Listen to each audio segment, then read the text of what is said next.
All right, everyone's back for Swagger Season 2. Let's talk about Episode 1, The World Ain't Ready.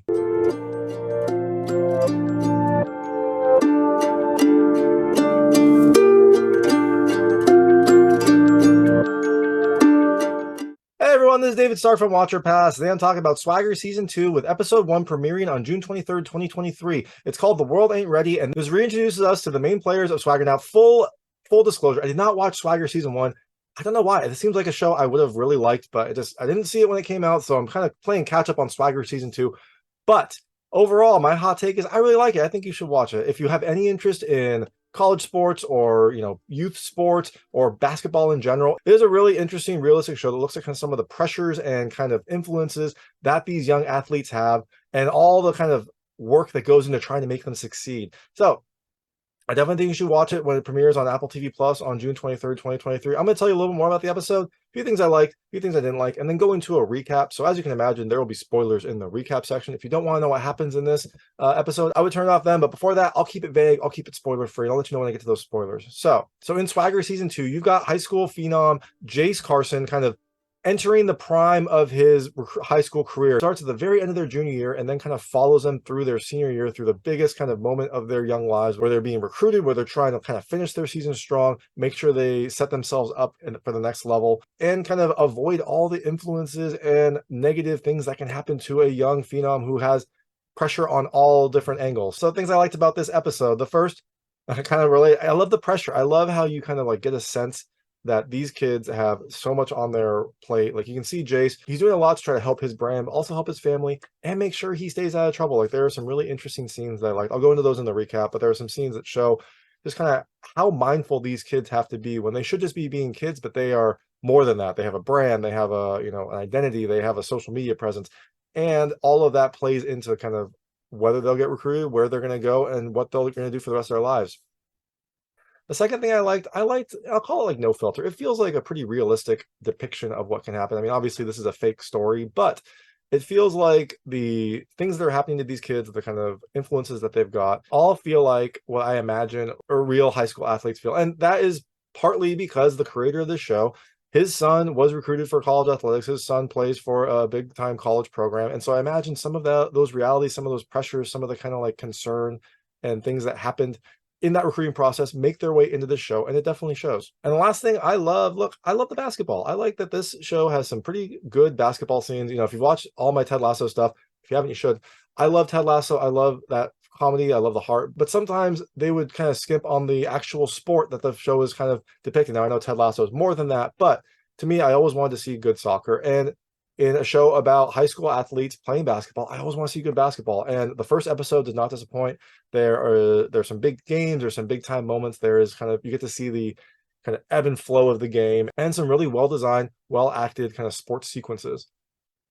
And the fourth thing I loved, there are some really amazing kind of one-shot tracking shots in this show. It's something that the creator, Reggie Bythewood, is kind of known for, and this episode is no different. It has some kind of mind-blowing sequences where you wonder, like, is that movie magic? No, it's not. It is just hard work and constant takes until they get it right. There's some pretty amazing things that might blow your mind if you're kind of really paying attention, so definitely look for those in this episode as well. Things I didn't love as much, it's very minor. Don't worry too much about it. There's some rough delivery. Some of the lines are delivered a little bit roughly. They don't sound kind of as natural as I was hoping. But again, that's not a big deal. It's not a huge downside. It didn't take away from my enjoyment of this series. So definitely check out Swagger Season 2, Episode 1, The World Ain't Ready, which premieres on Apple TV Plus on June 23rd, 2023. I'm going to go into a very short recap of this episode. So if you don't want to know what happens in it, I would turn it off now because there will be spoilers.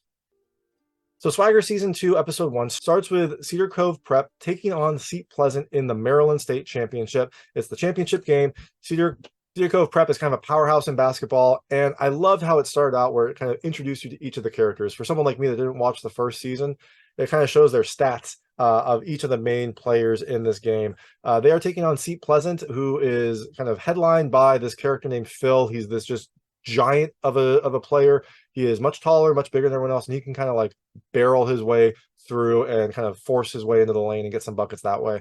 So it is a tough game at the start. They are kind of thrown off by Phil's physicality, but in the end, the Cedar Cove Prep team gets their swagger. They start playing with a little bit more of a chip on their shoulder, and they eventually pull it out. They win. And I also loved at the end, Phil kind of is down. Like he, did it all. He couldn't kind of horse the championship. And all the Cedar Cove prep kids, because they played with him before, like they come up and they like, you know, whisper something. Jace whispers something. I mean, you can't hear what it is, but you imagine it's probably some encouraging words.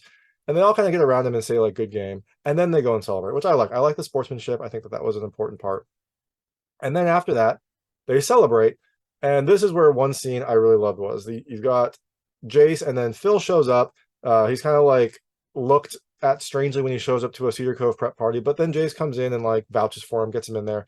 They start talking about what's going on, and they get handed drinks. And I love how they kind of look at it and then they dump it out in the sink just to show kind of the pressure that these kids have. Like these kids just won or played in the state championship. You'd think that they would want to celebrate with a drink, but they know that that is like, if they get photographed with that, if something happens, that is going to ruin their career. And so they turn that down and kind of stay on the straight and narrow for their future. This episode really is kind of a setup for some of the big things that are happening. You also have another basketball phenom, a women's basketball player who plays at Seat Pleasant, Crystal. She is being recruited as well. She and Jace are old friends. They knew each other back in the days. They kind of have grown apart, but you can tell that maybe they're like, as they're going through this recruiting process, they're starting to reconnect. Crystal's offered a scholarship to University of Maryland, UMD, which was kind of her dream school. That seems to be probably where she's going. She wants to tell Jace immediately, but she kind of holds off. You can tell that maybe this is where their relationship is going to start to rekindle. Now, on Jace's side, he's getting recruited by a lot of people. He takes an official visit to UCLA, checks out their campus, seems pretty excited, but he is going to have a lot of options and a big decision up ahead.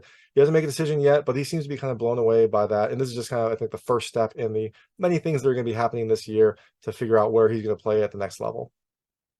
So another big change is Jace's kind of coach growing up is this character named Ike, who runs a like private, I don't know, like AAU, I think, league. It's called Swagger. It's like a coaching clinic, and also I assume they play AAU games as well. Jace knows him well, and one of the things that happens early on is Ike gets offered the job at Seat Pleasant, which was the team that lost in the finals.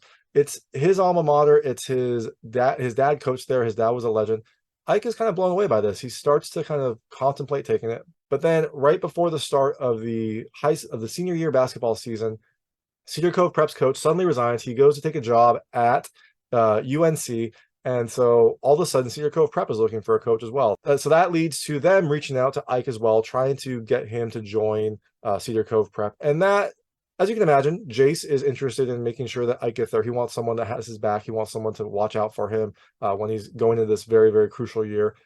And in the end, he decides to go to Cedar Cove Prep for the perks, for, I assume, the salary, for kind of everything that gives him in his life.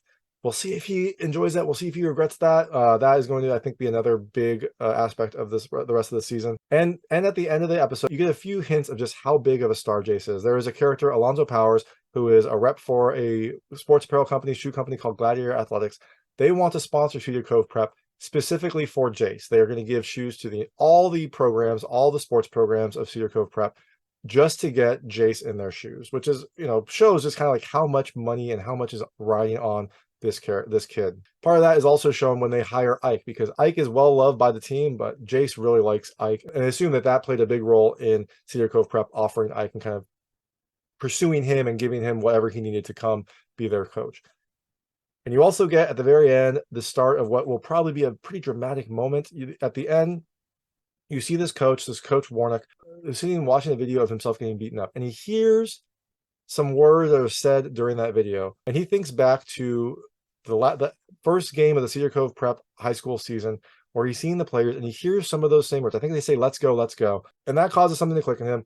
You don't know who, you don't know what is going on, but it seems like this will be an added layer of drama this season. So that is Swagger Season 2, Episode 1, The World Ain't Ready. It premieres on Apple TV Plus on June 23rd, 2023. Definitely check it out. It's only an hour long. Definitely check it out if you have any interest in basketball or high school or college athletics. It is a good show, and I really enjoy it. So thanks so much for watching. If you liked this review, please like and subscribe to this channel. It helps me out a lot. Make sure all my new content goes straight to you. Thank you.